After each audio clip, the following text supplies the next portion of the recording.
Simulan na natin ang balitaan. Narito po ang malalaki at makabuluhang balita ngayong araw. Headlines.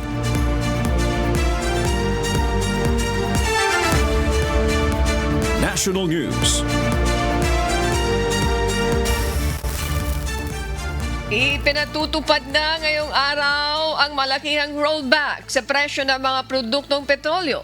Batay sa anunsyo ng Department of Energy, magkakaroon ng 9 pesos and 26 centavos na bawas sa presyo kada litro ng diesel, habang 4 pesos naman and 76 centavos ang rollback sa gasolina. Samantala, bababa naman ng 10 pesos and 86 centavos ang kada litro ng kerosene. Ayon sa Department of Energy, ang pagbaba ng presyo ng mga produktong petrolyo ay papalapit na sa antas ng presyo bago sumiklab ang tensyon sa Middle East na nakaapekto naman sa global oil market.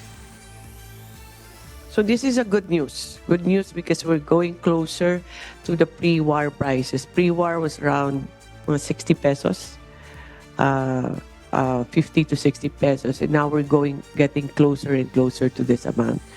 So hopefully with no more surprises in the events that are happening in the Middle East, especially with Iran, Israel, and US, hopefully it goes steady and we go back to the previous prices, or at least not as high as before. Hataw Balita ngayon. Aabot sa 9,981 na mga jeepney driver at iba pang transport workers ang nabigyan ng Emergency Employment Assistance sa ilalim ng Tupad Tuloy Pasada program ng Department of Labor and Employment. Ito'y bahagi rin ng mga hakbang na ginagawa ng pamahalaan upang matulungan ang mga PUB drivers at transport workers na pangunahing apektado ng labis na pagtaas ng presyo ng langis. Bunsod ang tensyon sa Middle East. Batay sa report ng DSWD, 3,343 sa mga ito ang nakapagtapos na ng kanilang temporary employment, habang may mahigit 6,600 pa ang nagpapatuloy sa trabaho. Hataw Balita ngayon. Sa magpapatuloy ng Hataw Balita ngayon, pinatawan ng Land Transportation Franchising and Regulatory Board o LTFRB ng 30 araw na suspension ang biyahe ng Victory Liner sa ilang mga ruta kasunod na nangyari ang aksidente noong Sabado ng gabi sa may Tuba, Benguet. Sa opisyal na pahayag na inilabas ng Victory Liner, ipinabatid nito sa kanilang mga pasahero na pansamantalang suspendido ang kanilang biyahe sa mga ruta ng Dagupan, Baguio, PITX, Tuguegarao at Santa Cruz, Zambales, Baguio, habang isinasagawa ang investigasyon ng mga otoridad. Inisyuhan na ng show cause order ng LTFRB ang naturang bus company para pagpaliwanagin kung bakit hindi dapat suspendihin o bawiin ang kanilang prangkisa matapos ng insidente. Batay sa inisyal na investigasyon ng pulisya, nasabing nawalan umano ng preno ang isang naaksidenteng bus ng Victory Liner sa may korbadang bahagi ng kalsada at saka ito bumangga sa isa pang Victory Liner bus at nadamay pa ang isang SUV. Aabot sa 70 tao ang napaulat na nasugatan sa insidente, habang isa naman ang nasawi. Nauna nang nagpaabot ng pakikiramay at humingi ng paumanhin ang pamunuan ng bus company dahil sa nangyaring aksidente. Hataw Balita ngayon. Magde-deploy ang Philippine National Police ng 55,507 na police at force multipliers sa buong bansa para tiyakin ang seguridad sa pagbubukas ng klase sa Lunes, June 8. Itatalaga ang mga tauhan sa mga paaralan, pangunahing kalsada at iba pang lugar na inaasahang dadagsain ng mga estudyante, magulang at guro. Kabilang sa deployment ang 28,751 na police, 4,079 na miyembro ng support units at 22,677 force multipliers. Sa Metro Manila, mahigit 4,400 personnel ang ilalagay sa iba't ibang lugar upang tumulong sa pagpapanatili ng kaayusan at kaligtasan sa pagbabalik eskwela. Ayon sa PNP, bahagi ito ng kanilang regular na seguridad at koordinasyon para matiyak ang maayos at ligtas na pagbubukas ng klase sa buong bansa. Hataw Balita ngayon. Ayan, maganda po yung layunin ng PNP na babantayan ang ating mga paaralan, mga eskwelahan, lalo na po pagka ganyang class opening, talaga naman dagsa ang mga estudyante. Kahit madaling araw pa lang, Ani, ang That's dami na correct. pumapasok. Opo. Safety. Para sa safety ng ating mga estudyante, mga magulang, mga guro at the same time. Maganda po yan. Ito naman. Ilang LGU sa Metro Manila ang nagpasimula ng mamigay na mga libreng school supplies sa mga mag-aaral ng kani-kanilang lungsod bilang paghanda naman sa nalalapit na pagbubukas ng klase. Sa Parañaque City, libo-libong estudyante sa mga pampublikong paaralan ang nakatanggap ng libreng uniforme, sapatos, notebook at iba pang gamit sa eskwela bago ang pasukan sa Lunes, June 8. Samantala, namahagi rin ng school packages ang Taguig LGU sa Rizal Elementary School, Pembo Elementary School, West Rembo at Comembo Elementary School upang makatulong sa paghanda ng mga mag-aaral. Layunin ng mga programa ng mga lokal na pamahalaan na mabawasan ang gastusin ng mga magulang habang naghahanda ang mga estudyante para sa bagong school year. Hataw Balita ngayon. Ang ganda naman itong balitang ito. Lalong-lalo na dun sa mga pamilya na talagang walang-wala. Tama yun. Okay, siguro we want to advise the teacher the LGU. parents, yung parents na baka hindi niyo pa masyadong alam ito. Baka pwede kayong magbukas doon sa kanilang mga Social media. website, sa Facebook, nung mayor, di ba po, nung munisipyo ninyo. Magtingin kayo, baka mayroon mga libreng ganyan, yung LGU ninyo na hindi nyo masyadong nababalitaan. Ayan. Minsan nakikipag-coordinate yung LGU sa mga school principal. Hinihingi nila yung listahan ng mga estudyante na kapuspalad. Very good. Merong mga ganun gumagawa na LGU. Yes, Pero opo. magandang kopyahin ng ibang LGU. Opo, para at least magaya din nila, makapagbigay din sila ng tulong. Kasi Di ba po? malaking tulong yun eh. Syempre. Yung meron kang sa Ili- pag-uumpisa ng klase, at least naman kompleto yung gamit mo, di ba? At saka, imagine how much are you going to spend for that? Malaki ang, sabi ko nga, pagpito ang estudyante mo. Isang estudyante magkano? 1,000 mo, kulang yan. 2,000 mo, imagine kung may uniforme, may sapatos, naku, malaki-laking halaga yan.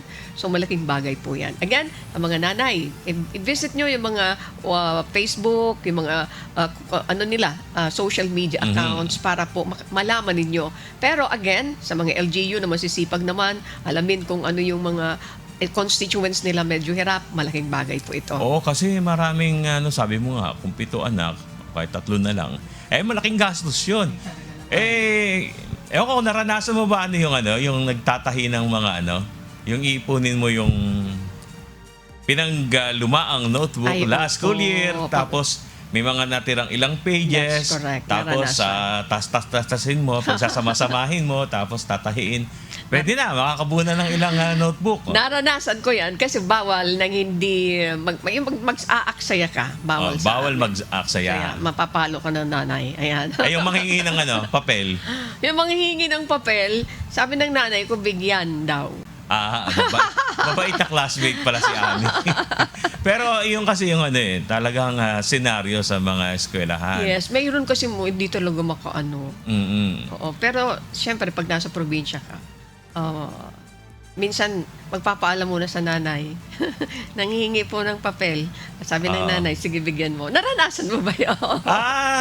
Hindi ko naranasan yung kasi lagi naman ako may papel, awa ng Diyos. Mayroon naman ako mga naranasan. Pamimigay. Pero naranasan ko yung yung magtipid, bibili yung notebook, iipunin mo, tatahiin mo, ayun, pwede pa yun. Saka magmana ng uniforme na maayos naman. Kasi ganun taga-diskarte ng mga nanay Ayan. kaya marami. Sa magandang gawin siguro din ng ng mga paaralan o ng DepEd, pwede silang pwede siguro silang mag-post nung parang i-adapt na mga school na halimbawa, kung ang isang private citizen o isang kumpanya gusto nilang mag-donate sa isang eskwelahan, ito pwede nyong i-access sa amin, may gantong school, ito kailangan yan. Pwede sigurong ganun, ano? Gawin ng DepEd. Meron silang isang part ng sites nila sa social media na parang panawagan sa mga private institutions. Pwede nilang gawin yun. Dahil napakarami naman ng mga private institutions, private Oo. company na willing to donate. Yan, willing na mag-donate. Kahit halimbawa, notebooks lang o kaya sets naman ng mga tsinelas. May mga Yeah, lugar kasi, yes. lalo yung liblib, mas gusto nila tsinelas kaysa sapatos. Oo. Kasi mahabang lakarin. Maputik pa. Hindi Oo, pwede meron magsapatos. ganun yung request. Meron naman ang request notebook at lapis o ballpen. Ayan. Pwede sigurong gawin yun na parang i-adapt ng mga private citizen pa. We have a very effective naman na Department of Education Secretary Angara. I'm sure yung mga ganong klaseng suggestion ay welcome na welcome yan. Oh, parang para kay, parang mga minors. Secretary Angara. And is doing everything para naman doon sa mga problema ng ating mga estudyante ay matugunan. Talagang kapos. Kaya private institution, yung kanilang participation, ay yung kanilang assistance ay talagang malaking bagay. Ayan. Samantala po, target ng Department of Tourism na palakasin pa ang tourist arrivals ng mga Vietnamese dito sa Pilipinas. Nabahagi ng lalo pang pagpapalalim ng magandang ugnayan ng dalawang bansa. Kahapon pinirmahan ni Pangulong Ferdinand Marcos Jr. at Vietnamese President Tu Lam ang tourism cooperation program for 2026 to 2029 na layong palakasin ang ugnayan ng Pilipinas at Vietnam sa larangan ng turismo. Sa ilalim ng panukalang tatlong collaboration target ng dalawang bansa na mapalakas ang exchange ng tourist arrivals, gayon din ang tourism promotion at iba pang hakbang upang mapalakas ang tourism sector ng Pilipinas at Vietnam. Hataw Balita ngayon. Magandang balita para sa mga naghahanap ng trabaho. Magsasagawa po ng in-house job fair ang Makati Public Employment Service Office na magsisimula ngayong araw, June 2. Inaanyayahan ng pamahalang lungsod ang mga taga-Makati na naghahanap ng trabaho na mag-register online, mag-upload ng updated resume para sa mga job offer na nais-applyan. Ilan sa mga trabahong iniaalok ang customer service, representative, receptionist, server, and food handler, barista, sales at accounting manager at iba pang mga posisyon. Para sa mga interesadong aplikante, maaaring i-click ang official Facebook page ng Makati at sundin lamang ang instructions para sa kanilang job fair. Tatagal ang job fair hanggang Huwebes, June 4. Hataw Balita ngayon. I think you have to take advantage of this dun sa mga alang trabaho. No, once na narinig nila, napanood nila, may prepare nyo na yung mga documents nyo. Oh, damihan nyo na kopya. That's correct. Para makapag-apply kayo. Try po kayo. Samantalahin nyo po ito. Bagamat Makati lang ito. Pero alam nyo naman yung Makati. Napaka business, business, sentro ng negosyo. Sentro ng negosyo dito sa ating bansa. Yung mga Makati Business Centers, napakarami mga mga kumpanya na pwede. Kaya yung Makati, ang lakas ng loob na magsagawa ng sarili nilang job fair because alam nila na mayroon silang mga paglalagyan. Ayan, So again, silang i-offer. that's correct. Take advantage of that dun sa ating mga kababayan na alapong trabaho at nag-aantay na pwedeng mapag-applyan. Okay, sana po. Gaya ng paalala natin lagi, pagka ganyan, magdala na kayo ng maraming kopya ng resume ninyo para marami kayong ma-applyan. Ayan, samantala, usapan rin pong labor pa rin. Bubuksan ng Department of Labor and Employment ang kanilang tanggapan sa manggagawa. Ayon kay Labor Acting Secretary Francis Tolentino, nais nilang mapakinggan ang hinaing at suwestyon ng bawat sektor. May hataw na balita si Joan Nano. Maayos na relasyon sa labor sector. Ito ang nais na makamit ni Labor Acting Secretary Francis Tolentino. Sa kanyang kauna-unahang flag raising ceremony kahapon, sinabi ng kalihim na iimbitahan niya ang iba't ibang labor groups upang mapakinggan ang kanilang mga hinaing. Kabilang sa plano niyang imbitahan ay ang Trade Union Congress of the Philippines, National Labor Relations Commission at maging si Kamanggagawa Party List Representative Eli San Fernando. We need to get their voices heard as well in a flag ceremony, because a flag ceremony is not just a weekly ritual, but a flag ceremony is a renewal and commitment of what we should do as government servants. Ayon kay Secretary Tolentino, hindi madaling ipatupad ang mga pagbabago. Ngunit naniniwala siya sa tulong at kooperasyon ng lahat na kaya ng pamahalaan na itaas ang dignidad ng mga manggagawang Pilipino. I've always been saying, and I say this again, we are here not just to raise the flag, but to renew our commitment to raise the dignity of the Filipino workers. Joan Nano, humahataw sa balita ngayon. Ayan, aabangan po natin yan kung anong magiging resulta ng dialogue nitong acting DOLE Secretary at itong mga labor groups. Kasi lagi nilang daingani, hindi naman kami pinakikinggan dun sa aming matagal ng hinaing, lalo na yung taas sweldo. That's correct. Speaking of the taas sweldo, yung hinihingi ng mga manggagawa ay malaki. Di ba po? Oo. Now, which the government cannot give and also the private sector. Kaya siguro maganda na mapakinggan at kung anong gagawin itong binabanggit ni Secretary Tolentino. Tama yun. Tapos yung iba pang mga sinasabi nilang hinaing pagdating sa mga karapatan ng mga manggagawa. Ang other issues din, yung gusto nila every time na mayroong mga rally, yung venue nila ay nasa harap ng Malacanang. I don't know if kasama yan sa pagbibigyan. Lagi namang hindi. Opo. Hindi siya deklaradong rally area. Oo, kasi nga, di ba, tingnan mo naman yung itsura niya. Maraming maapektuhan, especially sa daloy ng mga sasakyan. Tama yun. Siguro ang pagtutunan ng pansin, sabi niya gusto niya ibalik yung dignidad. Ayan. So, isa sa mga ininadaing ng ating mga manggagawa, balik yung dignidad, taasan niyo yung sweldo ng mga manggagawa para magkaroon sila ng disenteng mapamumuhay. Magkaugnay lagi yan. Oo, Disente at itataas mo yung Kasi nga naman daw, sahod. ang laki nung tinaas na ng mga presyo ng bilihin Opo. Ngayon, I do not know kung paano magiging balanse. Kasi, di ba, laging nating sinasabi, yung 90% ay small, medium enterprise na mga maliliit na negosyo lang. wala naman kakayahan. Kung ikaw ay may empleyado na 10, di ba po, pinipilit mo lang talagang pagkasyahin. Lahat ng mga benefits niya na ibibigay mo.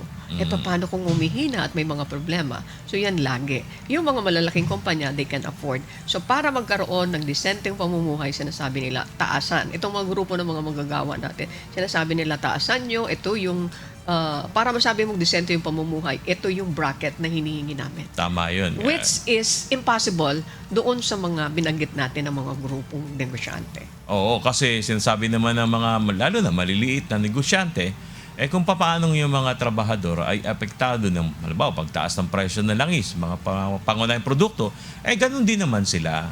Tumataas din yung mga binibinili nila, ginagastosan nila. Butas na butas yung bulsa daw nila. So, ganyan. So, titingnan natin. I think this is a good opportunity para yung karaingan nila talagang marinig face-to-face ng ating Secretary ng Department. At least maganda yung unang direktiba ni Acting Secretary Tolentino.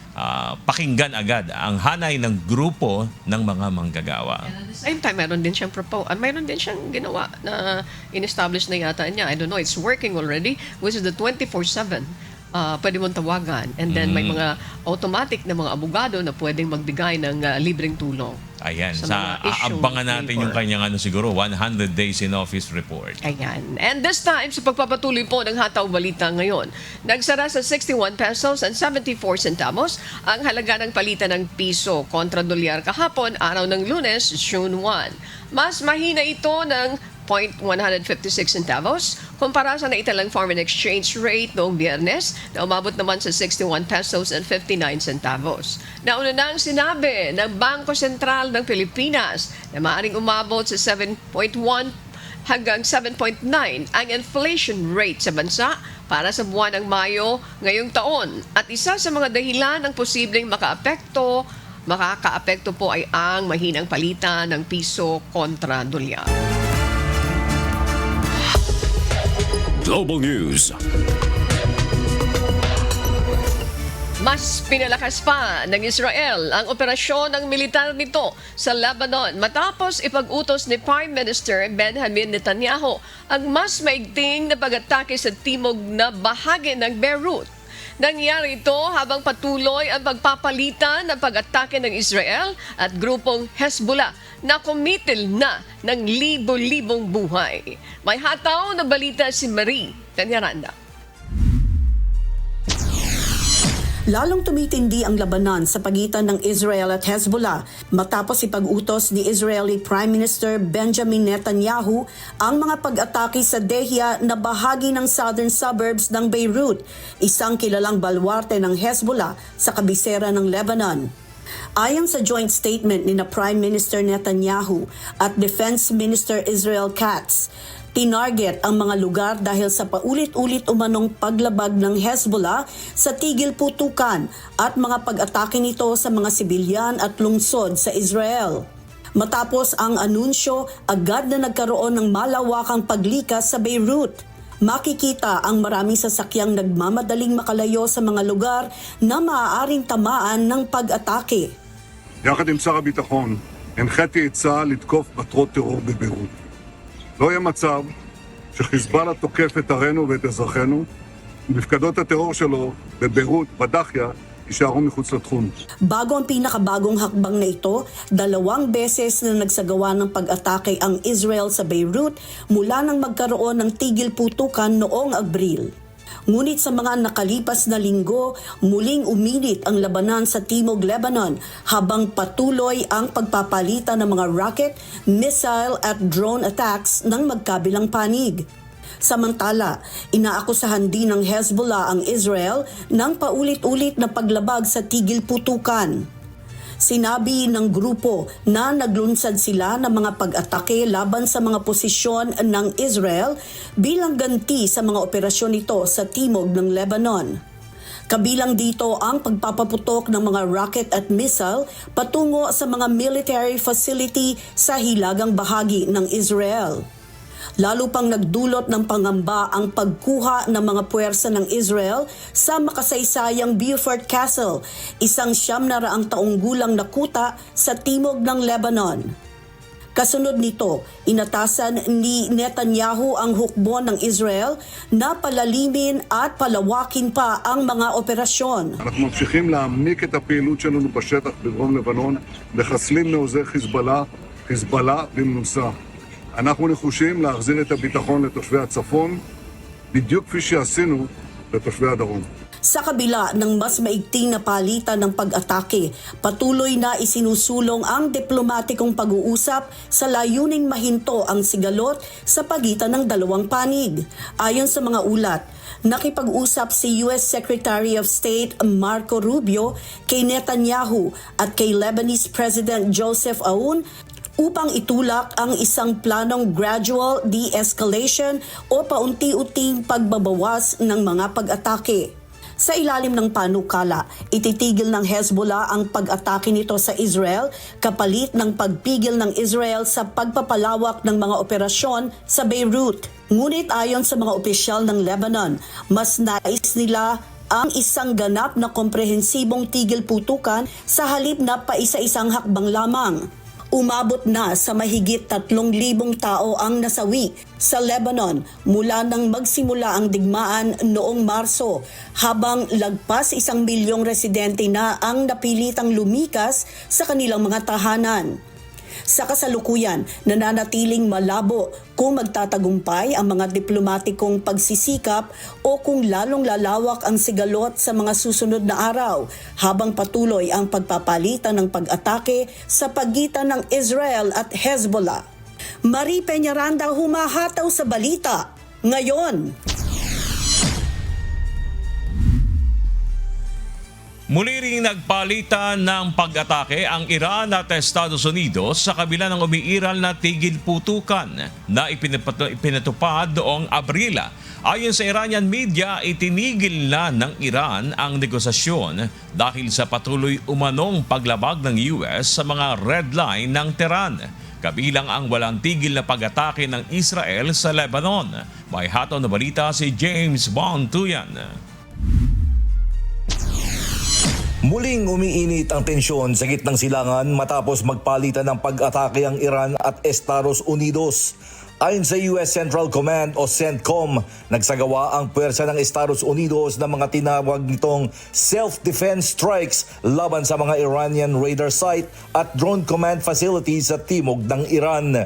Ginawa ito matapos umanong mapabagsak ng Iran ang isang US military drone na lumilipad sa international waters. Bilang ganti, inanunsyo ng Islamic Revolutionary Guard Corps o IRGC ng Iran na tinarget nila ang isang airbase na ginamit umano ng Estados Unidos sa pag-atake sa kanilang teritoryo.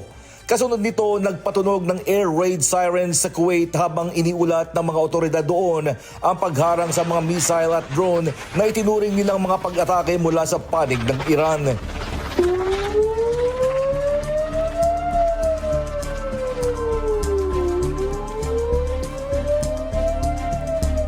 Ayon sa CENTCOM, 2 Iranian ballistic missiles na nakatutok sa US forces sa Kuwait ang napigilan at walang naiulat na nasugatan sa panig ng Estados Unidos. Kasabay ng mga pag-atake, lalong lumabo ang kinabukasan ng mga negosasyon sa pagitan ng Washington at Tehran. Ayon sa Iranian media, itinigil na ng Iran ang pakikipagpalitan ng mga mensahe at draft ng kasunduan sa Estados Unidos. Sinisi ng Tehran ang patuloy na paglawak ng operasyon ng Israel sa Lebanon na anila ay paglabag sa mga itinakdang kondisyon ng tigil putukan. کردیم و کماکان تأکید داریم بر این نکته که آتش بس در لبنان بخش لاینفک هر گونه آتش بس و هر گونه توافق نهایی برای خاتمه جنگ هست. Ayon kay Bakay, hindi maaaring magtagumpay ang anumang pangmatagalang kasunduan hanggat hindi magwawakas ang mga operasyon sa Lebanon. Naglabas din ng pahayag si Iranian Foreign Minister Abbas Araghchi na nagsabing ang tigil putukan sa pagitan ng Iran at Estados Unidos ay dapat masunod sa lahat ng larangan ng sigalot, kabilang ang Lebanon. Ayon kay Araghchi, ang paglabag sa isang bahagi ng tigil putukan ay paglabag sa kabuuan at ang Estados Unidos at Israel ang mananagot sa mga magiging kahinatnan nito. در آمریکا هم در منطقه ما نمونهش رو همین امروز عرض کردم مرتکب نقض آتش بس داره میشه. Samantala, binatikos din ni Iranian Parliamentary Speaker at Chief Negotiator Mohammad Bagher Ghalibaf ang mga hakbang ng Washington. Ayon kay Ghalibaf, ang pagpapatuloy ng naval blockade at mga operasyong militar ng Estados Unidos ay malinaw na paglabag sa tigil putukan at nagpapakita ng kawalan ng tiwala sa negosasyon. Lalong uminit ang mga pahayag matapos maglabas ng mensahe ang isang account na iniuugnay sa IRGC Intelligence Organization. Ayon sa pahayag, itinuturing ng Iran ang paglabag sa mga red line nito sa Lebanon at Gaza bilang direktang pagbabanta sa pambansang seguridad nito. Binigyang babala rin nito na nakahanda ang Tehran na bumalik sa labanan at panatilihin ang mga hakbang nito sa Strait of Hormuz kung magpapatuloy ang mga paglabag sa mga itinakdang kondisyon. Samantala, nagbanta rin si Major General Mohsen Razai na may hangganan ang pasensya ng Iran at ang mga sandatahang lakas nito. Iginit niya na nasa ilalim ng pamamahala ng Iran ang Strait of Hormuz at hindi nila papayagan ang pagpapatuloy ng anilay pagharang sa mga ruta ng kanilang bansa. Nagbabala rin siya na hindi tatanggapin ng Tehran ang patuloy na pagdala ng sigalot sa Lebanon. Habang humihina ang pag-asa para sa isang pangmatagalang kasunduan, nagbabala naman ang Iran na maaari itong gumawa ng karagdagang hakbang kung magpapatuloy ang mga pag-atake laban sa kanilang mga interes at mga alyado sa rehiyon. ما هر وقت لازم بشه که در رابطه با موضوعات هسته‌ای کاری رو انجام بدیم خودمون به خوبی میدونیم چگونه عمل کنیم. یک، دو اینکه در مورد جزئیات مباحث مرتبط با موضوع هسته‌ای هیچ مذاکره‌ای در این مرحله صورت نگرفته. من بازم تکرار میکنم در این مرحله تمرکز ما بر خاتمه جنگ هست. Sa kabila nito, patuloy namang iginigiit ni US President Donald Trump na nagnanais pa rin ng Iran na makapagkasundo at naniniwala siyang maaaring makabuo ng isang kasunduan na papabor sa magkabilang panig. James Bonduyan, humahataw sa balita ngayon. Sa kaugnay na balita, inanunsyo ni US President Donald Trump Nawala ng tropa ng Israel na magtutungo sa Beirut para magsagawa ng mas malawakang obensiba sa kanyang Truth Social post kanina. Sinabi ni Trump na nakausap niya sa telepono si Israeli Prime Minister Benjamin Netanyahu at pumayag umano itong itigil ang nakatakdasa ng pag-atake.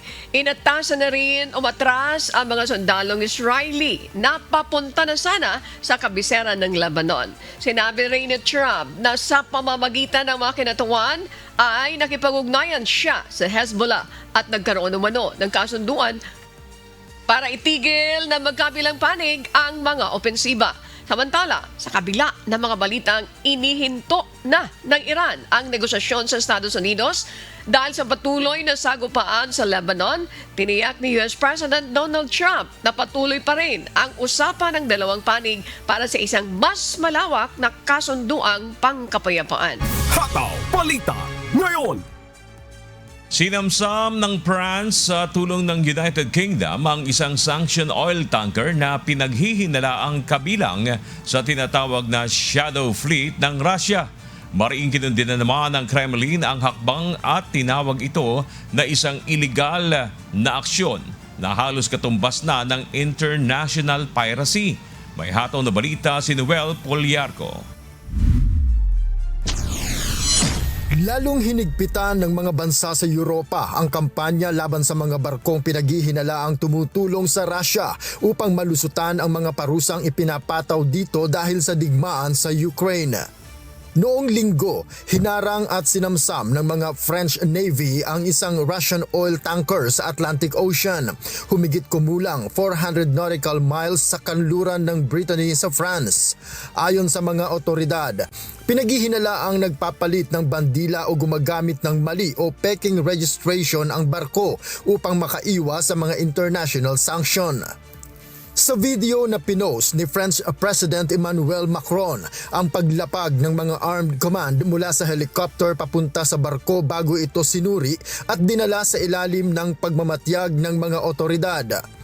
Ayon pa sa French President, hindi dapat payagan ang mga sasakyang pandagat na umano'y lumalabag sa batas at gumagamit ng iba't ibang paraan upang patuloy na makapagbenta ng langis para tustusan ang digmaan ng Russia at Ukraine. Nagbigay din ng suporta ang United Kingdom sa operasyon sa pamamagitan ng isang military helicopter na nagsagawa ng pagmamanman at pagtukoy sa kinaroroonan ng barko. Ayon sa mga investigador, nagmula ang oil tanker sa isang Russian port sa Arctic at pinaghihinala ang bahagi ng tinatawag na Shadow Fleet. Ang Shadow Fleet ay tumutukoy sa daan-daang lumang oil tankers na may malabong pagmamay-ari at madalas na nagpapalit ng bandila o registration upang makaiwas sa mga sanksyon ng European Union, United States at G7 countries. Pinaniniwalaang sa pamamagitan ng mga barkong ito, nagagawang ipagpatuloy ng Moscow ang pag-export ng langis sa kabila ng mga parusang ipinataw sa kanila matapos nitong lusubin ang Ukraine noong 2022. Ngunit mariing tinutulan ng Russia ang pagsamsam sa barko. Ayon sa Kremlin, walang legal na batayan ang hakbang ng France at ng mga kaalyado nito. Мы считаем такие действия незаконными, они граничат с пиратством с международным. Мы абсолютно не согласны, что они осуществляются в полном соответствии с международным правом. Dagdag pa ni Peskov, nagsasagawa na ang Russia ng mga hakbang upang maprotektahan ang mga kargamento at mga ruta ng kanilang mga sasakyang pandagat. Вы знаете, что Россия ряд мер предпринимает для обеспечения сохранности своих грузов, продолжит принимать этот ряд мер с учетом, скажем так, имеющегося вот этого негативного опыта. Hindi ito ang unang pagkakataon na nakumpiska ng France ang mga barkong pinaghihinalaang kabilang sa Shadow Fleet. Mula noong Setyembre ng nakaraang taon, 4 na ang mga barkong sinakyan o hinarang ng mga puwersa ng France sa Atlantic, Mediterranean at North Sea dahil sa mga paratang na gumagamit ang mga ito ng peking bandila o kulang sa wastong dokumento. Nagbabala rin ang mga bansa sa Europa na hindi lamang sanction evasion ang issue, kundi pati ang panganib sa kalikasan.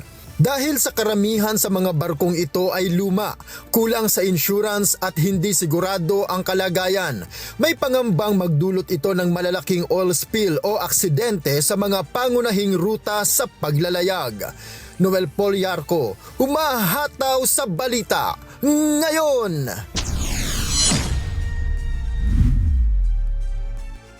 Mahigpit naman o mahigit 45 ang nasawi matapos ang malakas na pagsabog sa isang gusaling pinag-iimbakan umano na ma-explosive para sa pagmimina sa Myanmar. Nasa 70 iba pa ang nasugatan sa insidente na naganap sa bayan ng Namkan malapit sa hangganan ng China.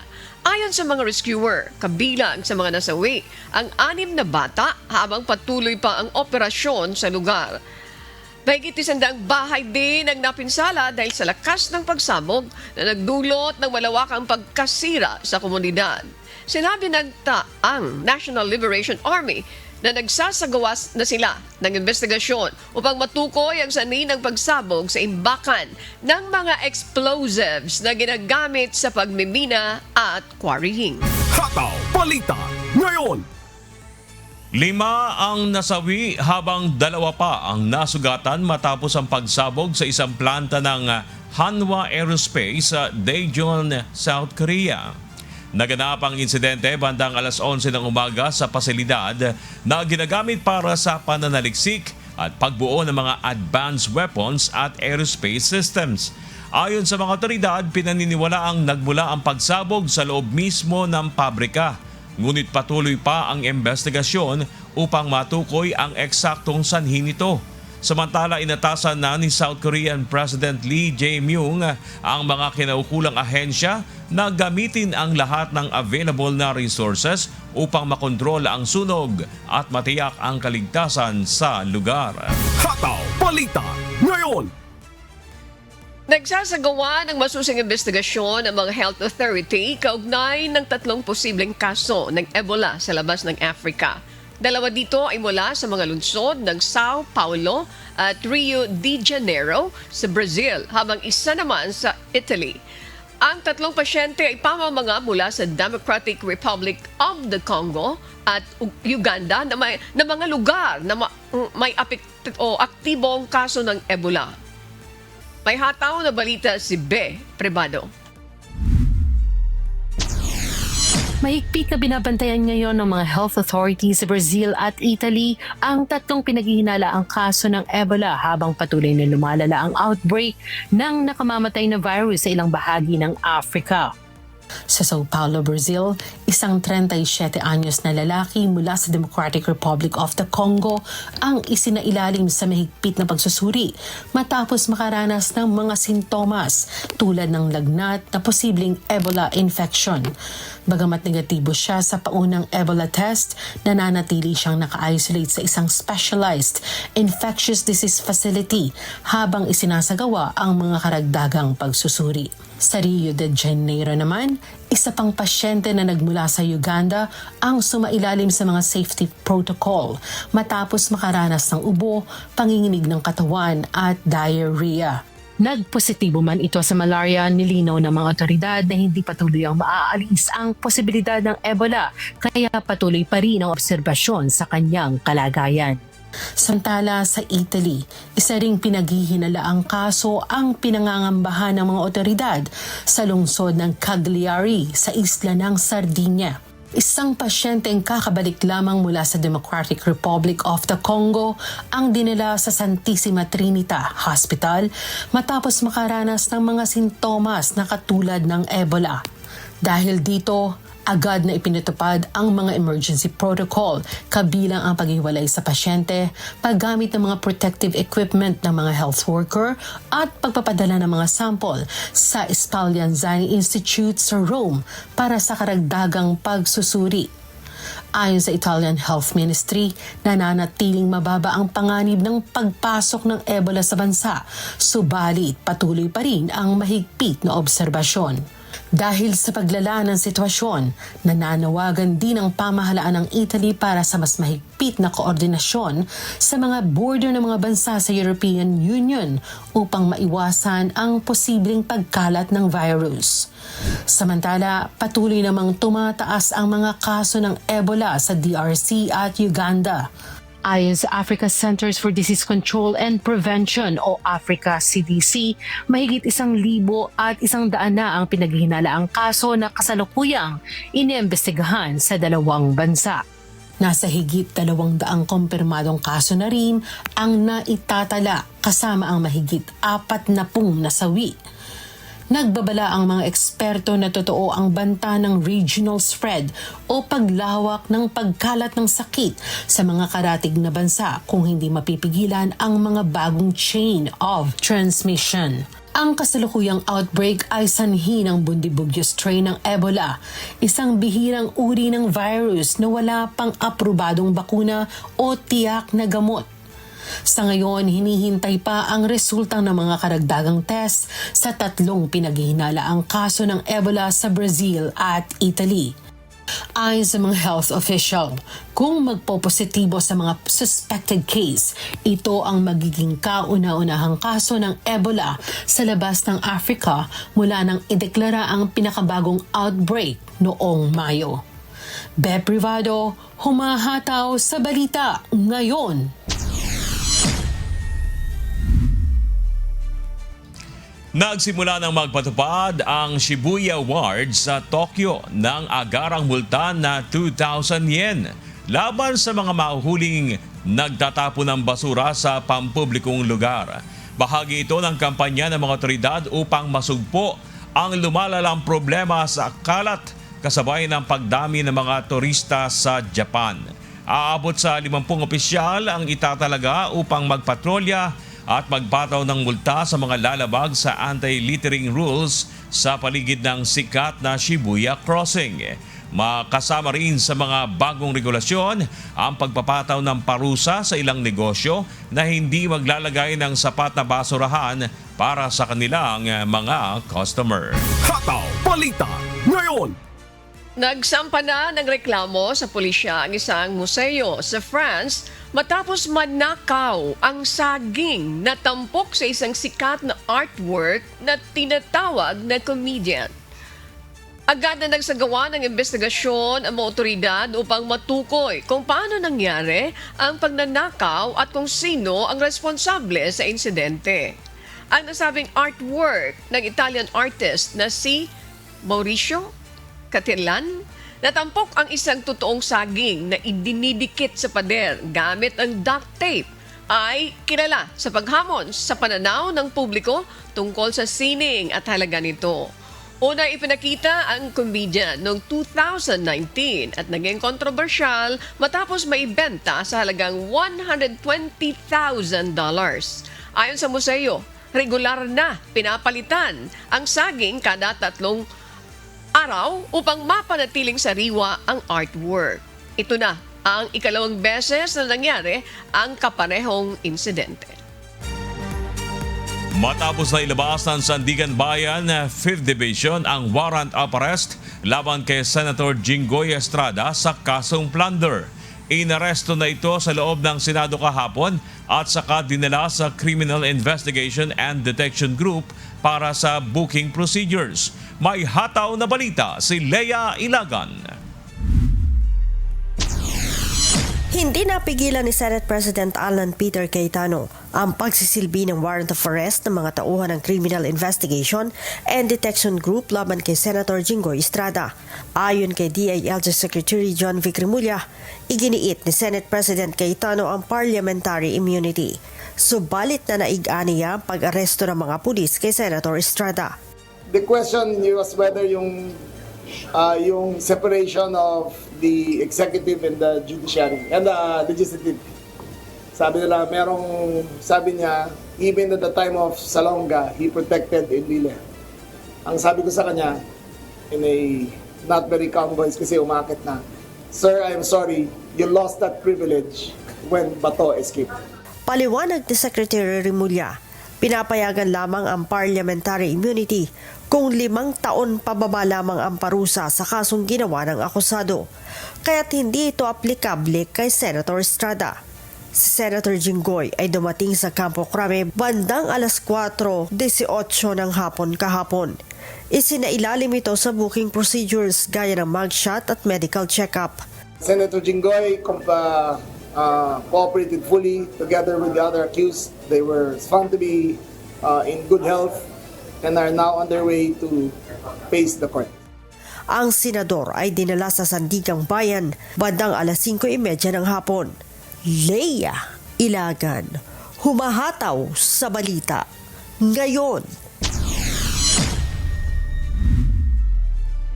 Matapos ang booking process at return of warrant sa Sandigan Bayan, idinitain na sa New Quezon City Jail sa Senator Jinggoy Estrada dahil sa kasong plunder. Samantala, pinabulaan na naman ng ombudsman ang naging pahayag ng mababatas na pamumulitika umano ang nasa likod kung bakit ito kinasuhan. May umahataw na balita si Ivan Alvarez. Diretso sa New Quezon City Jail sa Payata si Senator Jinggoy Estrada at iba pang kapwa-akusado matapos nilang makumpleto ang booking process at return of warrant sa Sandigan Bayan sa kasong plunder. Mag-aalas 6 kagabi nang dumating ang mambabatas sa korte kasama ang mga kaanak at mga kawani mula sa Criminal Investigation and Detection Group o CIDG. Bukod kay Estrada, nagpunta rin sa Sandigan Bayan ang mga kapwa-akusadong dating local engineering officials na sina Denrel Cesar Cortuna at Manny Bulusan.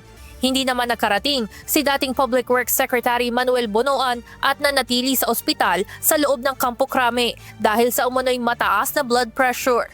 Required sa bawat akusado na sumailalim sa pagkuha ng mugshot, fingerprint at iba pang personal details para sa case filing. Sa New Quezon City Jail sa Payatas, kapwa nakakulong ang iba pang akusado sa flood control scandal, gaya ni former Senator Bong Revilla, Bryce Hernandez at ilang DPWH officials mula Mimaropa at Bulacan.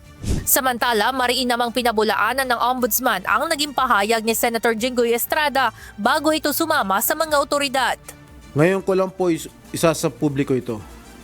Maraming beses po ako inalok na talikuran ang independent majority block kapalit ang pagbabasura sa aking kaso.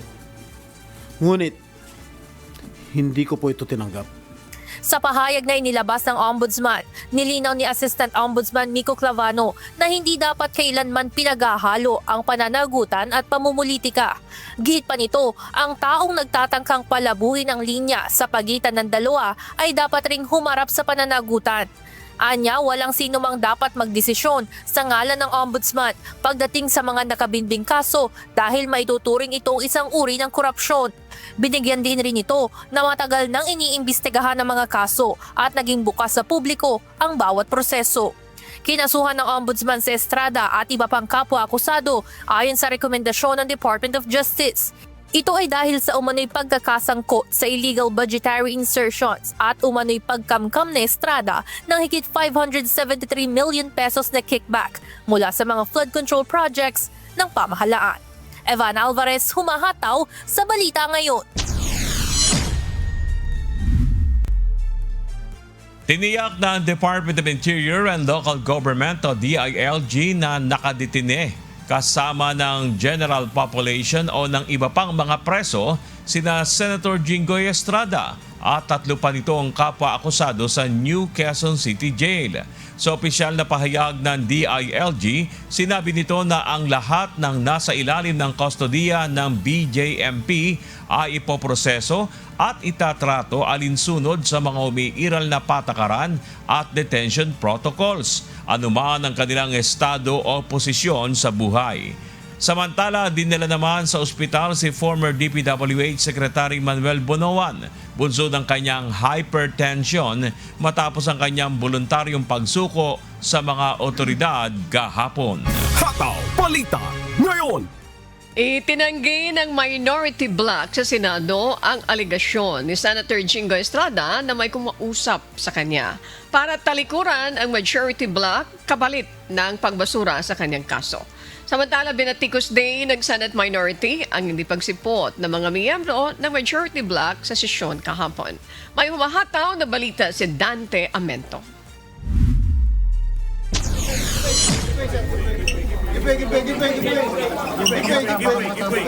May mga kumausap umano sa kanya para talikuran ang majority bloc sa Senado kapalit ang pagpapawalang bisa sa kanyang kaso. Ito ang revelasyon ng Senator Jinggoy Estrada bago sumuko sa PNP-CIDG kahapon. Ngayon ko lang po isa sa publiko ito. Maraming beses po ako inalok na talikuran ang independent majority bloc kapalit ang pagbabasura sa aking kaso. Ngunit, hindi ko po ito tinanggap. Mas nanaig ang paninindigan ko na ako'y manatili sa hanay ng mga kasamahan ko sa independent majority bloc. I stand my ground. Ngayon kung tatanungin niyo kung sino sila, abangan ninyo ang susunod na kabanata. Pero ayon kay Senator Raffy Tulfo, wala silang nalalaman tungkol dito at hindi rin ito napag-uusapan ng minority bloc. Wala akong alam na ganung pangyari na pressure siya sumama sa majority para mawala ng kaso. I don't know. Wala. Kung akong tatanungin. Ikinalulungkot naman ni Senator J.B. Ejercito ang nangyari sa kanyang kapatid. Gayunman, naniniwala siya na dapat pairalin ang batas.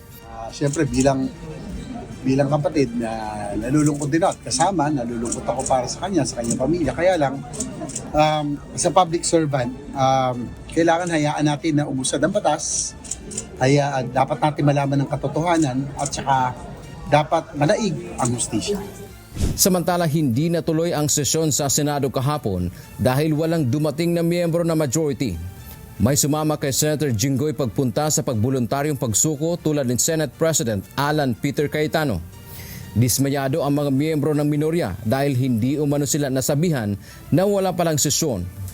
Wala, except na sa social media nag-post. Hindi naman kami in-inform eh. Sa kanyang pahayag, hinamon ni Senate President Alan Peter Cayetano ang minorya na ipagtanggol ang independence ng Senado. Pero sabi ng minority senators, ang ginawa ng majority ay pag-boycott sa kanilang tungkulin. Para kay Senator Erwin Tulfo, lalo lamang nasisira ang imahe ng Senado. You boycott because one of us was arrested.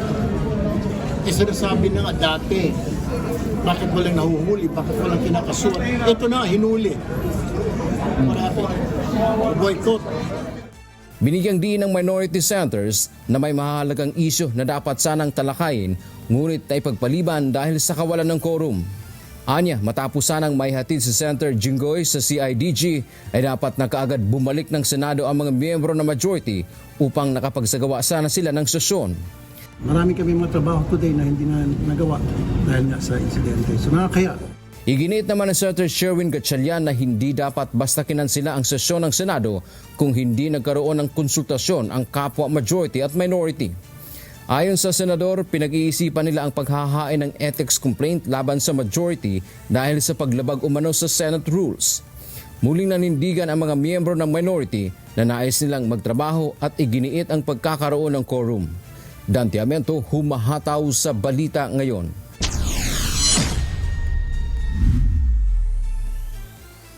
Pinuri ng Malacanang ang ginawang kusang pagsuko sa mga otoridad kahapon ni Senator Jinggoy Estrada. Ayon kay Palace Press Officer Undersecretary Claire Castro, ito anya ang dapat na ginagawa ng isang taong alam na mayroon siyang valid warrant of arrest. May hataw na balita si Joan Nano. Welcome para sa Malacanang ang voluntaryong pag-surrender sa mga otoridad kahapon ni Senator Jinggoy Estrada. Kahapon inilabas ng Sandigan Bayan 5th Division ang warrant of arrest sa mga kasong plunder at graft ni Senator Estrada at 4 pang kapwa akusado. Bagaman nagkaroon ng kaunting komosyon at matapos na makapagsagawa ng maiksing press conference, kusang sumuko sa mga otoridad si Senator Jinggoy. Pinuri naman ni Palace Press Officer Undersecretary Claire Castro ang ginawang ito ni Senator Estrada na anya ay hindi na pinahirapan pa ang mga law enforcer. No, magandang ginawa ni Senator Jinggoy na siya ay voluntaryong sumuko, hindi niya na pinahirapan ang mga law enforcers. Hindi tulad na nangyayari ngayon kay Senator Bato. Ayon pa kay Yuse Castro, ito naman talaga ang dapat na ginagawa ng isang tao kung alam niyang may valid warrant of arrest laban sa kanya. Samantala, binigyang diin naman ng palace official na hindi maaaring iugnay ang pagkakaaresto kay Senator Estrada sa pagtanggi umano nito na lumipat sa minority bloc. Nilinaw rin ito na walang kinalaman ang Malacanang sa mga nangyayari sa senador. Is it not the other way around? Dahil ang ngayon, ang bumubuo halos na majority, sila yung merong issue. May mga kaso na nakaabang, di umano. At sabi nga natin, wala pa pong binubuo na majority sa pamumuno ni Senator Alan Cayetano, ay mayroon na silang mga issues na kinakaharap. So, hindi ba kabaliktaran yung sinasabi, baka sila yung namumulitika at hindi ang ehekutibo. Nauna nang itinanggi ni Pangulong Ferdinand Marcos Jr. ang mga akusasyon na tinatarget umano ng kanyang administrasyon ng Senate Majority Bloc sa pamamagitan ng paghahain ng mga kaso laban sa mga senador na miyembro nito kaugnay sa flood control anomaly. Katwiran pa ng Pangulo, sinimula ng investigasyon sa flood control bago pa mangyari ang pagpapalit ng liderato sa Senado noong May 11. Joan Nano, humahataw sa balita ngayon. Ipinapahold ni Senator Jinggoy Estrada ang kanyang sweldo bilang isang mambabatas habang nililinis umano niya ang kanyang pangalan sa kasong kinakaharap ngayon. Sa kanyang press conference kahapon, sinabi nito na inatasan na niya ang Senate Secretariat na i-hold ang kanyang sweldo bilang patunay niya na wala siyang intensyon na makinabang sa kaba ng bayan. Binigyan diin ng senador na ipagtatanggol niya ang kanyang sarili upang patunayan na walang katotohanan ang mga kasong ibinibintang laban sa kanya. I am giving instructions to the Senate Secretary to put on hold my salary. Personal kong pasya ito upang ipakita sa sambayan ng Pilipino na wala akong intensyon makinabang sa pondo ng bayan habang nililinis ko ang aking pangalan. Ipagtatanggol ko hanggang sa huli ang aking sarili para patunayan na walang batayan ang mga paratang sa akin. Kalokohan ang lahat na ito. Hataw Balita ngayon. Matapos ang pagsuko kahapon sa mga otoridad ni Senator Jinggoy Estrada, kasunod ng inilabas na warrant of arrest ng Sandigan Bayan. At ngayong hindi mahanap ang kinaroroonan ni Senator Ronald Bato de la Rosa, bunso ng warrant of arrest na inilabas ng International Criminal Court o ICC. Kapwa may tig, 11 miyembro na natitira ang majority at minority bloc ng Senado.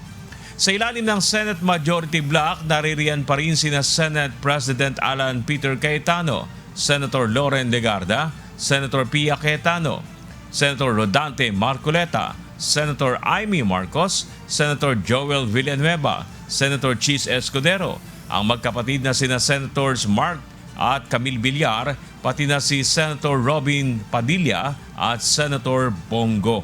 Samantala, ang minority naman ay binubuo pa rin nila Senator Tito Soto III, Senator Pampilo Lacson, Senator Risa Ontiveros, Senator Sherwin Gatchalian, Senator Kiko Pangilinan, Senator Bam Aquino, Senators Erwin at Rapi Tulfo. Gayon din sina Senator Lito Lapid, Senator Juan Miguel Subiri at Senator JB Ejercito. Dahil sa kapwa-parehas na bilang ng mga miyembro, pinangangabahan ng posibleng legislative gridlock o hindi makapagsagawa ng official business sa Senado.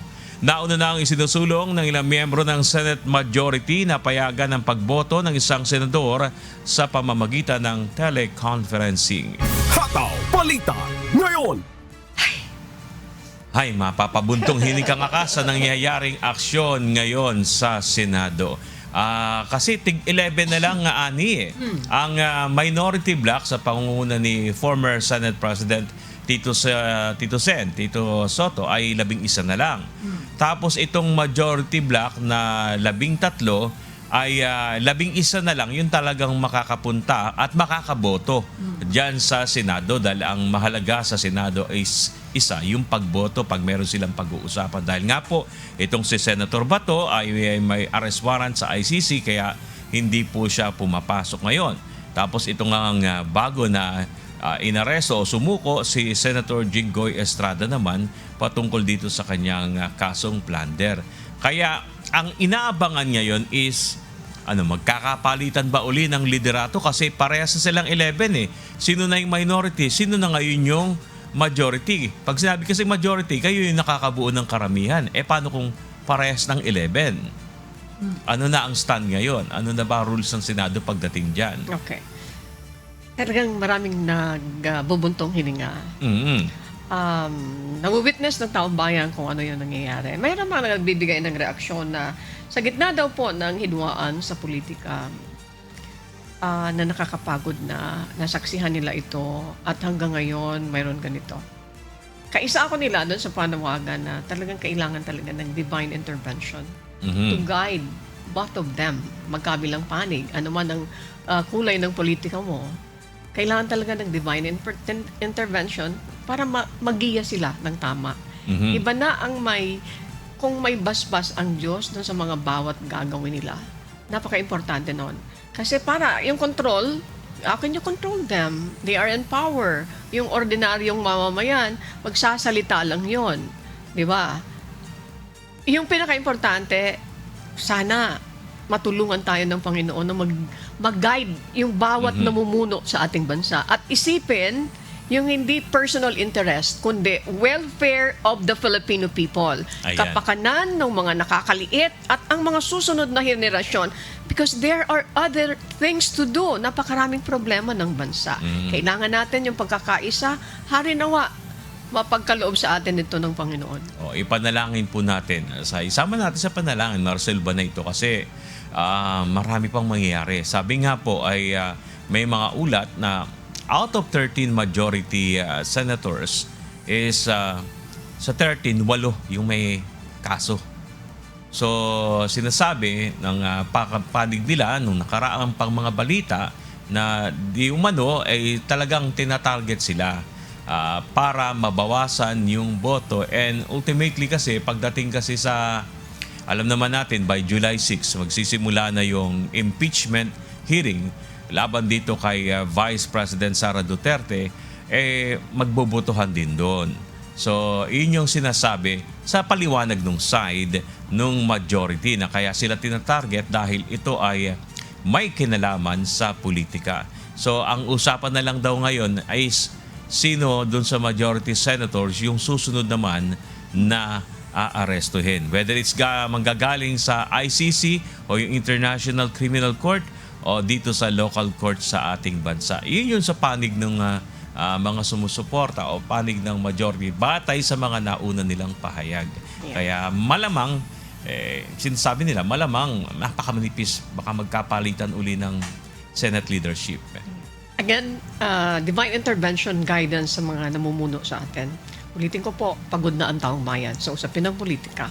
Sana po matulungan tayo ng Panginoon at naalala ko lagi yung isang verse sa Bible, yung ikalawang Kronika 7:14. Sana baka pwedeng buklatin nila kung anong ibig sabihin yan. Napakaganda, nananayo yung aking balahibo. Kasi syempre kung wala ka naman pinaniniwalaan na Diyos at puro na lang sa pamamagitan ng power mo, may pera ka, may connection ka, may at present napakalaki ng bentahe mo, baka nakakalimutan mo yung bansa, baka nakakalimutan mo yung mamamayan. Please lang. Ayan. Mga kasambahay, eto, sa pagpapatuloy ng ating hataw balita ngayon, nakahanda naman ang National Bureau of Investigation na umano'y police na contact person ng isang lalaki na naaresto ng NBI kamakailan matapos magpanggap na may impormasyon ito patungkol sa kinaroroonan ni Senator Ronald Bato de la Rosa. Si Benedict Samson, humahataw. Matapos maaresto ng National Bureau of Investigation ang lalaki na nagpanggap na mayroon namanong impormasyon sa kinaroroonan ni Senator Ronald Bato de la Rosa, nais namang imbestigahan ng NBI ang sinasabing polis na kontak ng suspect. Well, we are investigating that angle. We're looking kasi it's also surprising for him to get access to the database ng ating mga government officials. Ayon kay NBI Director Melvin Matibag, may natanggap din silang impormasyon na matagal na umano itong ginagawa ng naarestong suspect. But matagal na niyang ginagawa. Before the incident na kay Senator Bato, he's been posting to be somebody like the secretary, the first lady, the president. So, marami na siyang ginawa. Kaugnay nito ay nagbigay babala rin si Director Matibag sa sino mang magtatangka ng mga scam sa mga otoridad kapalit ng malaking halaga. So it's good thing that we're able to apprehend it so that it will also serve as a warning to everyone who wants to make use, take advantage of the technology now to scam other people to get huge amount. Benedict Samson, humahataw sa balita ngayon. May lead na umanong sinusundan ngayon ng Philippine National Police kaugnay sa posibleng kinaroroonan ni Senator Ronald Bato de la Rosa. Ayon sa PNP, tinutuntun nila ang mga lugar na madalas puntahan ng senador pati na mga taong posibleng nakakausap o may impormasyon tungkol sa kanyang lokasyon. Kasabay nito, nagsasagawa na rin ng manhunt operation ang Criminal Investigation and Detection Group o CIDG upang matunton ang senador. Sinabi ng mga otoridad na lahat ng impormasyong kanilang natatanggap ay dumaraan sa masusing verifikasyon bago gamitin sa operasyon. Minomonitor din ng CIDG ang mga individual na posibleng tumutulong sa pagtatago o pag-iwas ng senador sa mga otoridad. It's an operational undertaking which I cannot reveal. But of course we have leads. Kasama po doon sa manhunt yung pag-identify rin ng mga tao na tumulong sa kanya. Hataw Balita ngayon. Inatasan naman ng Presidential Communications Office ang Department of Justice na imbestigahan at maghain ng kaukulang reklamo laban sa apat na Facebook accounts na umano'y nagpapakalat ng peking impormasyon hinggil sa umano'y pagpipigil ng Korte Suprema sa pag-aresto kay Senator Ronald Bato de la Rosa batay sa monitoring ng Anti-Fake News Desk ng PCO. Sinasabing ipinakakalat ng mga nasabing FB page na nag-issue na ng ruling ang Supreme Court na pumipigil umano sa mga otoridad na arestuhin o pasukuin si Senator Bato sa International Criminal Court o ICC. Kabilang sa mga account na pinaimbestigahan ng PCO ang Kachis Mace, Book TBS, Chris Ladimora at Lenny Kiers o Lenny Quirong. Sila ay posibleng maharap sa reklamong paglabag sa Cybercrime Prevention Act of 2012. Muli namang nagbabala ang PCO laban sa mga blogger at social media users na magpapakalat ng fake news o maling impormasyon na nagdudulot ng kalituhan sa publiko. Hataw Balita ngayon. Siguro yung ating mga kababayan, wag na nating tangkilikin yung mga nagbibigay ng mga social mga Facebook, mga nasa online na nagpapakalat ng fake news. Imagine, sinabi na yung Supreme Court nag-issue na bawal, hindi pwedeng arestuhin. It's not true. That's fake news. Tama. Wag na tayo po sigurong tumulong sa pagpapalaganap ng mga hindi wasto na mga balita kasi nakakadagdag sa gulo sa ating bansa. Tama yun. Kaya maganda din naman sa panig ng gobyerno na agad, kumbaga aktibo sila sa pagtukoy dito sa mga source ng mga fake news. Dapat naman talaga yun eh.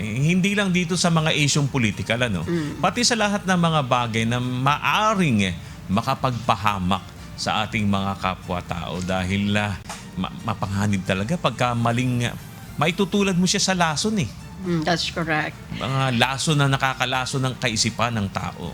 Naalala ko tuloy, kapag people working in the industry sa atin, bago tayo umupo, utilizing the airwaves, Guided tayo ng broadcast code. Tama Ito yun. yung dapat mong sabihin, ito yung hindi dapat mong sabihin. May mga limitations tayo. At doon sa pagkalap ng balita, hindi po pwede na hindi mo double check, check yung mga source ng information mo. Triple check pa nga ang bili ni Kuya Daniel. Correct. So, ibig sabihin, yun naman ang pagkakaiba because we double check, we triple check the information. Tama ka. Isa yan sa mga maireing binabanggit ni Kuya. Pinapaalalahanan na lahat ng mga balita dapat natin triple check. Baka naman malusutan kayo. Tama. So dito naman yung mga nasagap natin na balita ngayon na mayroon silang mga nakuhang impormasyon na itong mga bloggers na ito ay sinasabi na fake news yung pagpapakalat na wala naman talagang ini-issue ang Supreme Court. Kaya maganda din po sa ating mga kababayan, puntahan nyo yung official na social media page. Lalo na itong Supreme Court. Meron naman nito That's meron naman silang official Facebook. na Facebook page. That's correct. At regular silang nagpo-post ng mga update. Ibig sabihin, pagka wala po doon, hindi totoo yan. Fake news yan. At pagka fake news, wag na natin ikalat. Kahit katuwaan lang. At samantala, ipagpapatuloy po ng Senate Blue Ribbon Committee sa Huwebes, June 4, ang investigasyon nito kaugnay ng manumalyang flood control project sa bansa. Mababasa sa notice na inilabas ng Blue Ribbon Committee, formal nang ipinabatid na magkakaroon na ng ikasyam na pagdinig in aid of legislation sa darating na Huwebes. Inaasahang tatalakayin ng komite ang mga naging privilege speech nina Senator Panfilo Ping Lacson, Jinggoy Estrada, Erwin Tulfo at Rodante Marcoleta hinggil sa naturang flood control scam. Sa kasalukuyan, ang Blue Ribbon Committee ay pinamumunuan na ni Senator Pia Cayetano. Gayunman wala pang senador mula sa minorya ang miyembro ng nasabing komite.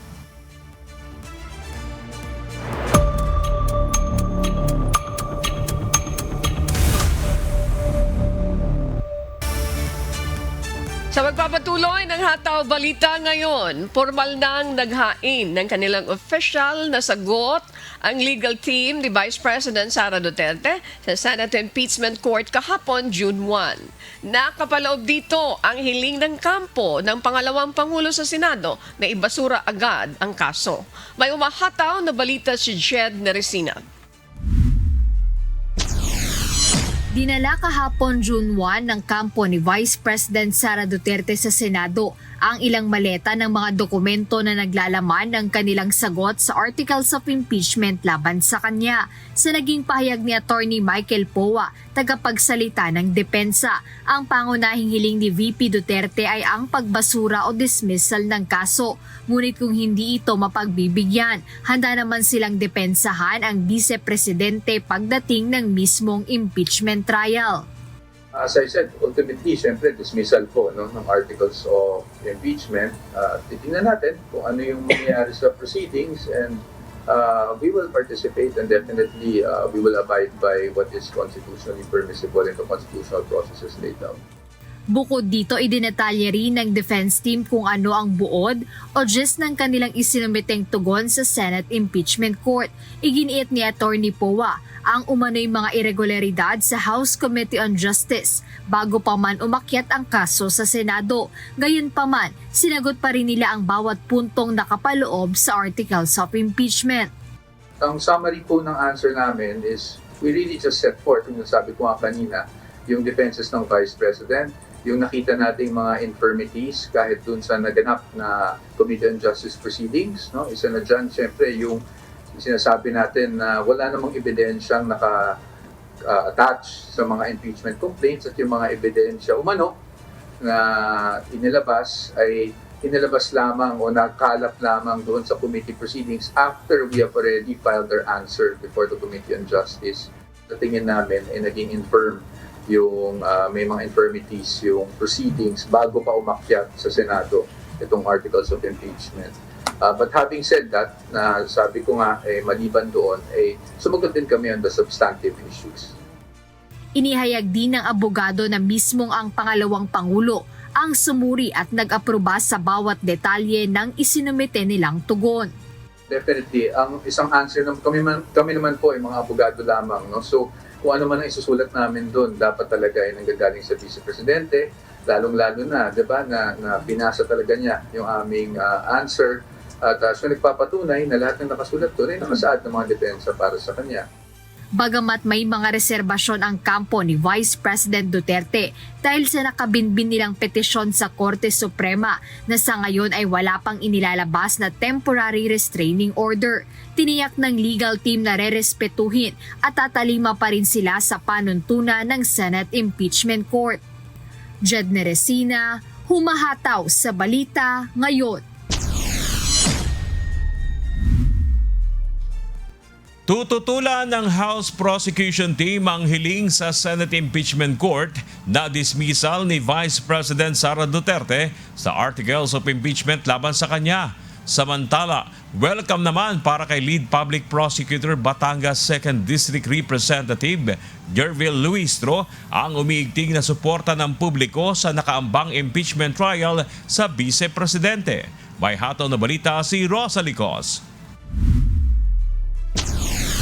Naninindigan si Lead Public Prosecutor Batangas 2nd District Representative Jervil Luistro na walang nakasaad sa impeachment rules kaugnay ng dismissal sa Articles of Impeachment laban sa isang impeachable official.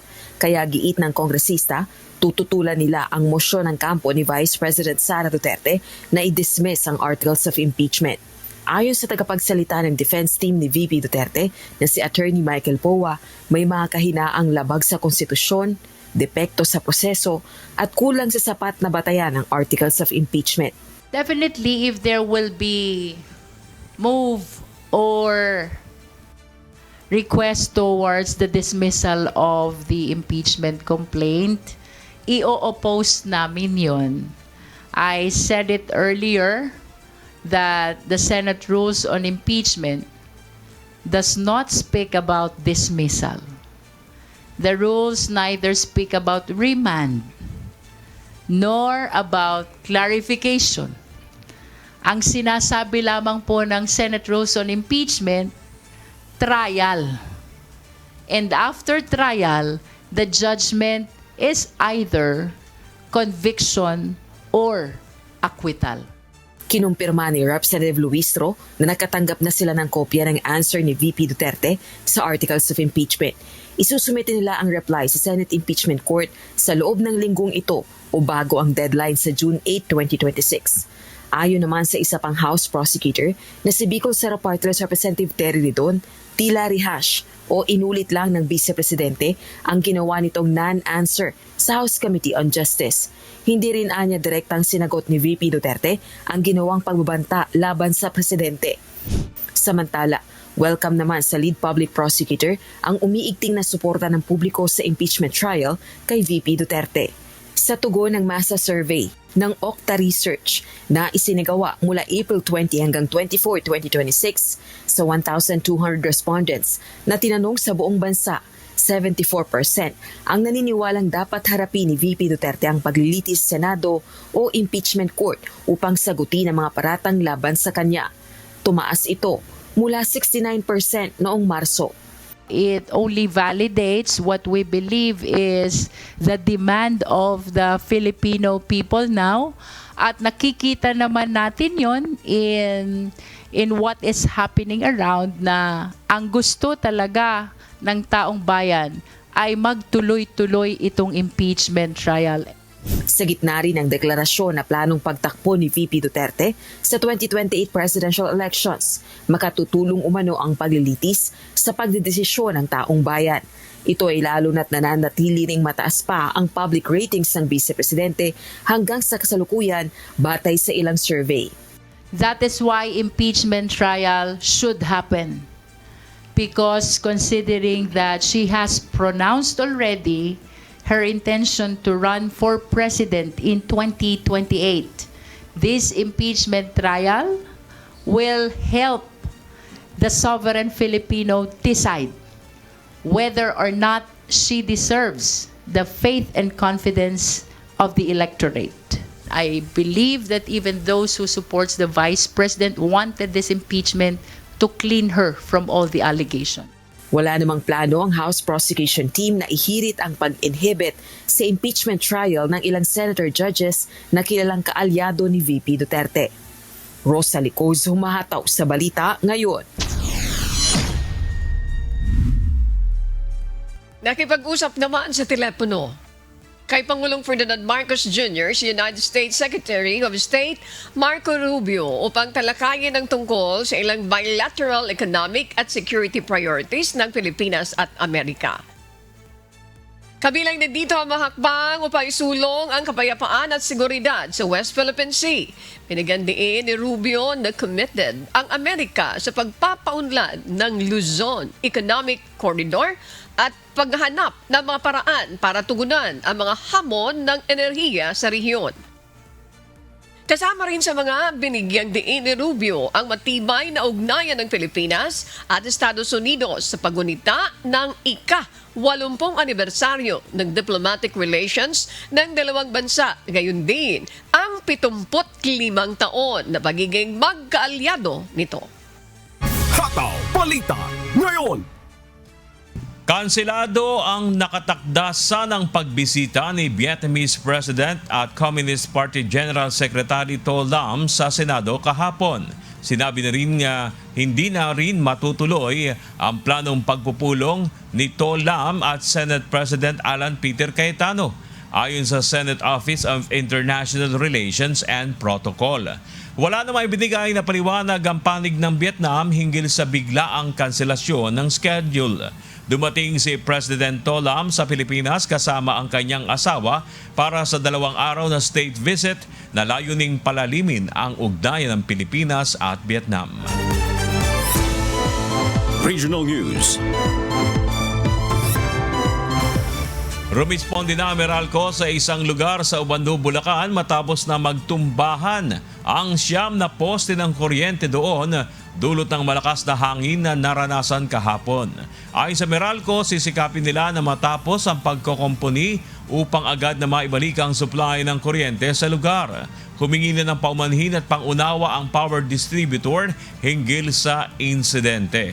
Kahapon agad na nakipag-ugnayan sa Meralco ang Ubando LGU matapos na magtumbahan ang 9 na poste sa kanilang lugar bunsod ng malakas na hangin. Bukod dito, naglaylayan rin ang mga kable ng kuryente na lubhang delikado. Nagdulot ito ng brownout sa mga residente sa lugar. Samantala, pansamantala munang sarado sa mga motorista ngayong araw ang JP Rizal Street sa nasabing lugar, kalinsabay ng isasagawang clearing operations at pag-aayos sa power supply. Hataw Balita ngayon. Sa pagpapatuloy naman ng isinasagawang search, rescue at retrieval operations mula sa gumuhong itinatayong hotel sa Angeles City, Pampanga, na dagdagan pa ang bilang ng mga bangkay na natagpuan at na-recover ng mga rescuer mula sa gumuhong gusali. Ayon sa Bureau of Fire Protection Central Luzon Region, dakong alas 11:20 kagabi nang ma-extricate ang ika-14 na bangkay, habang mag-aalas 2 naman ng madaling araw na makuha ang wala ng buhay na katawan ng isa pang biktima. 2:07 a.m. naman nang ma-retrieve ang ika-16 na casualty. Samantala, 4:08 in the morning naman nang makumpirma ang ika-17 labi na na-extricate mula naman sa ground zero. Sa ngayon, aabot na sa kabuang 17 ang bilang ng mga nasawi mula sa nangyaring trahedya sa Angeles, Pampanga, habang may 3 pa ang patuloy na hinahanap ng mga rescuer. Hataw Balita ngayon. Dahil sa nakaambang panganib sa kalikasan at kalusugan ng publiko bunsod ng lumalaking tambak ng basura sa South Road property sa Cebu City, sinimula na ng Cebu City Local Government Unit ang paglilipat ng mga nakaimbak na basura sa isang pribadong pasilidad sa Alugisan. Si Gladys Tumabi humahataw. Inumpisahan na ng Cebu City Local Government ang paglilipat ng mga nakatambak na basura sa isang pribadong pasilidad sa bayan ng Aluginsan. Noong nakaraang buwan, pansamantalang itinatapon sa South Road Properties o SRP ang mga nakukolektang basura ng Cebu City.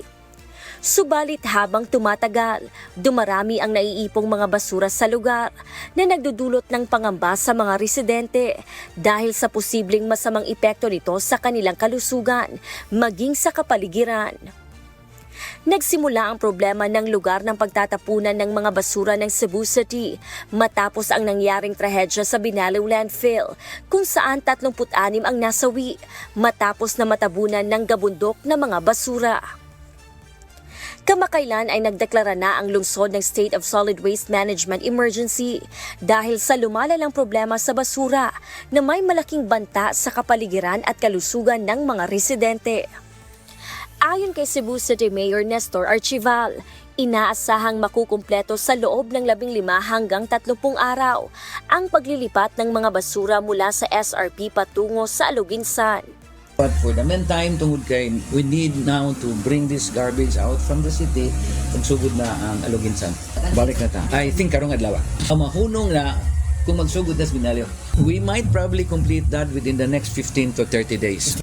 Sa ngayon, pinag-aaralan din ng pamahalaang lungsod kung maaari nang muling gamitin ang Binaliw Landfill kung matutugunan na nito ang mga kinakailangang pamantayan at requirements.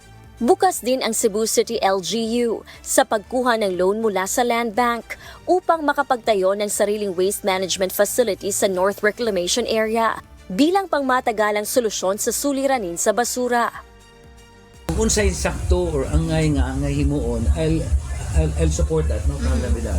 Regarding sa loan, of course, ang Land Bank, I'm sure mo hatag yun na nato kay kita may usa sa LGU nga wag utang. Regarding that facility, that is still kanang within the level sa kanang sa gunian. Maayo na, we'll support with that. Samantala, isang individual ang nakuna ng video na nagtatapon ng basura sa may coast area ng Ermita at Pasil. Dahil dito, muling nanawagan si Mayor Archival sa mga Cebuano na makipagtulungan sa pamahalaan sa pamamagitan ng wastong pagtatapon ng basura upang mapanatili ang kalinisan at kaayusan sa lungsod. Gladys Tuwabi, humahataw sa balita ngayon. Nagpatupad naman ng Bureau of Fisheries and Aquatic Resources ng 3 buwang fishing ban sa Davao Gulf simula kahapon June 1 at tatagal hanggang August 31. Layunin ng closed fishing season na maprotektahan ang mga maliliit na isdang gaya ng matambaka, alumahan, at galunggong habang nasa kanilang peak spawning o panahon ng pangingitlog.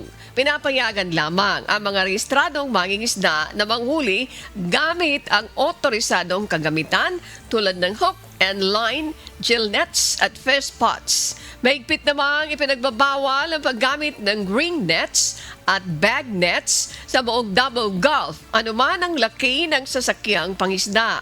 Babala ng BFAR, maaaring pagmultahin ng 20,000 pesos hanggang 500,000 pesos, makulong at makumpiska ang kagamitan ng mga lalabag sa fishing ban. Weather News. Alamin ang magiging lagay ng panahon sa iba't ibang bahagi ng bansa ngayong araw ng Martes, June 2, 2026. Panoorin natin ang update mula sa Pag-asa Weather Forecasting Center. Magandang umaga. Narito na ang pinakahuli sa ating lagay ng panahon ngayong araw ng Tuesday, June 2, 2026. Narito ang ating pinakahuling satellite image kung saan ang southwest monsoon o habagat nakakaapekto na ngayon sa may Luzon at sa may kanlurang bahagi nga ng Visayas. Itong southwest monsoon nagpapaulan pa rin sa malaking bahagi ng Luzon at ilang bahagi ng Visayas area. Samantalang yung minomonitor nating bagyo, noong mga nakaraang araw na pumasok sa ating Philippine Area of Responsibility na binigyan natin ng local name na Domeng, ay lumabas na nga ng ating Philippine Area of Responsibility kahapon ng 11:30 a.m. Kaya sa ngayon, wala na tayong minomonitor na low pressure area or bagyo sa loob or malapit sa ating Philippine Area of Responsibility. Dahil naman sa southwest monsoon o habagat, May inaasahan pa nga rin tayong mga malalakas na paulan kaya meron tayong nilalabas na weather advisory. Ito ay updated kaninang alas 5 ng madaling araw. Kung saan 50 to 100 millimeters ng mga pagulan, posible yan sa Occidental Mindoro, Batangas, Cavite, sa may Bataan, pati na rin sa may Zambales. Kapag 50 to 100 millimeters yung mga pagulan, yung pagbaha ay posible sa mga areas na urbanized, low-lying at malapit sa river at ang landslide ay posible sa mga landslide-prone areas. Yan yung mga 50 to 100 millimeters na pag-ulan ngayong araw. Bukas naman, 50 to 100 millimeters na mga pag-ulan posible pa rin sa may Occidental Mindoro, Batangas, Cavite, sa may Metro Manila, Bulacan, sa may Bataan, Pampanga, Zambales, Tarlac, pati na rin sa may Pangasinan.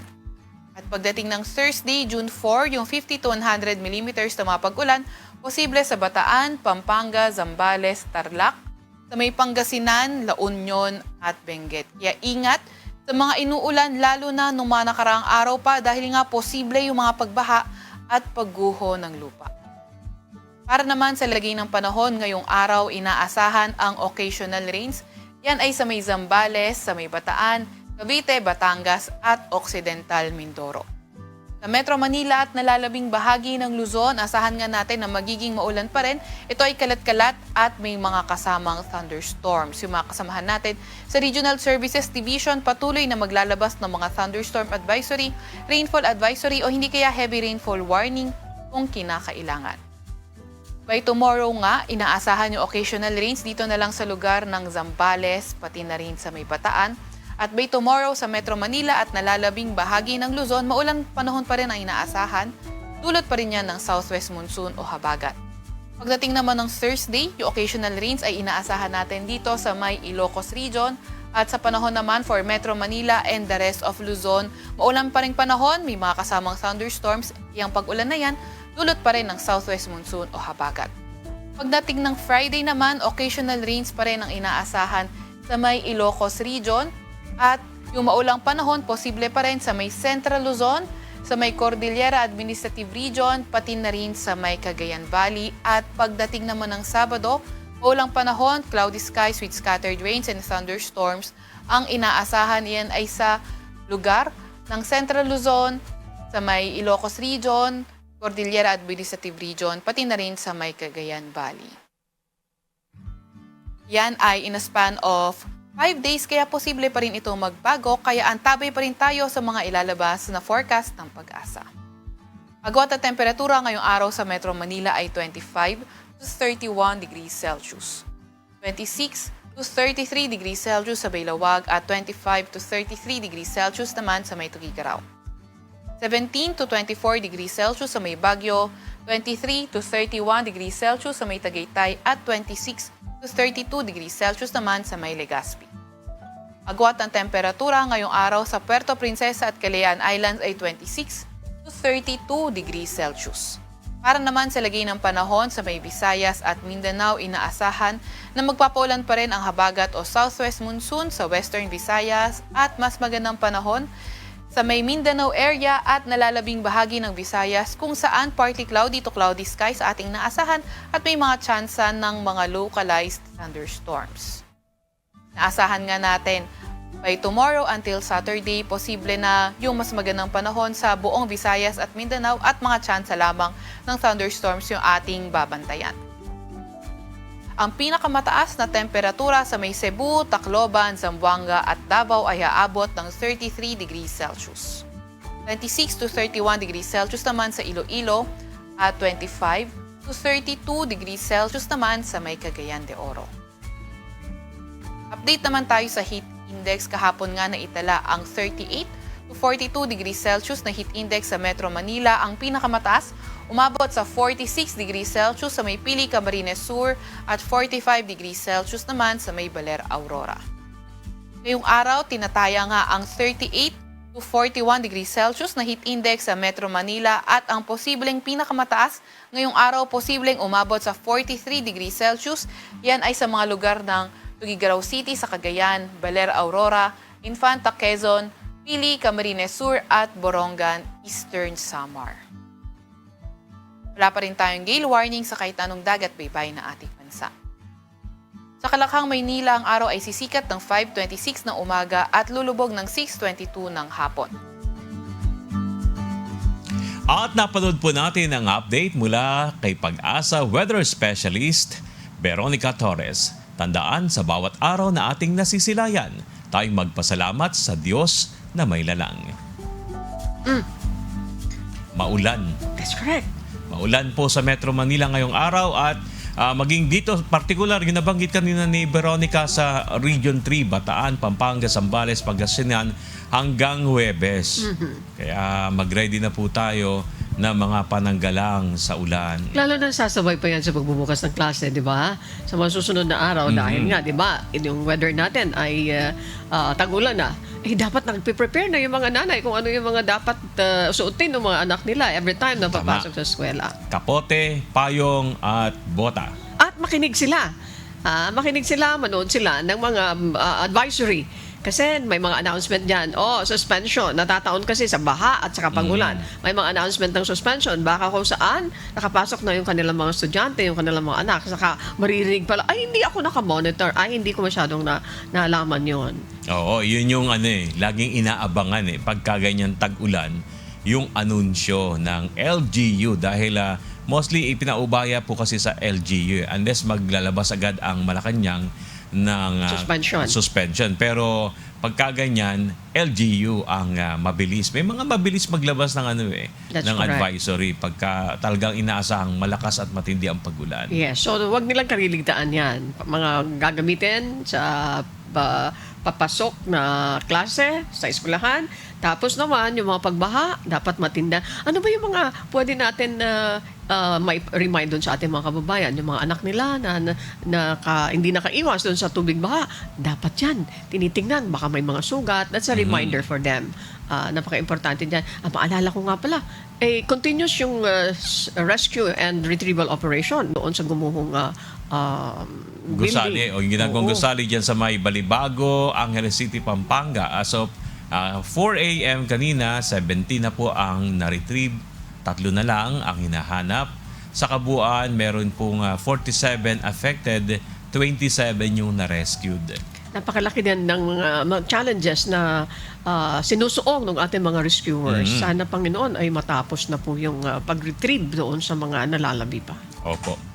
At samantala, sa atin naman pong ibabahaging mga salita ng Diyos na ating sandigan.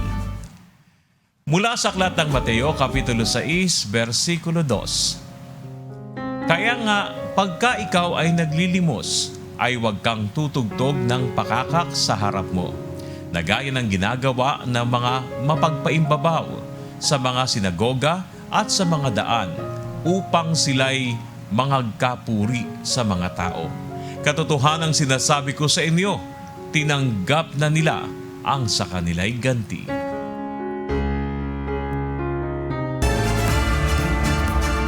At yan po ang mga mahataw na balita ngayong umaga ng Martes, ikadalawa sa buwan ng Hunyo 2026. Ako po si Bernard Dadis.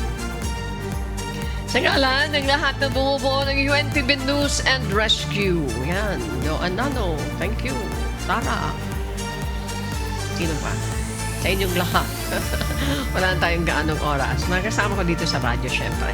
UNTV Radio La Verdad 1350 at ng ating mga correspondent mula sa Pilipinas at sa iba't ibang panig ng mundo. Ako naman po, si Annie Bentoy.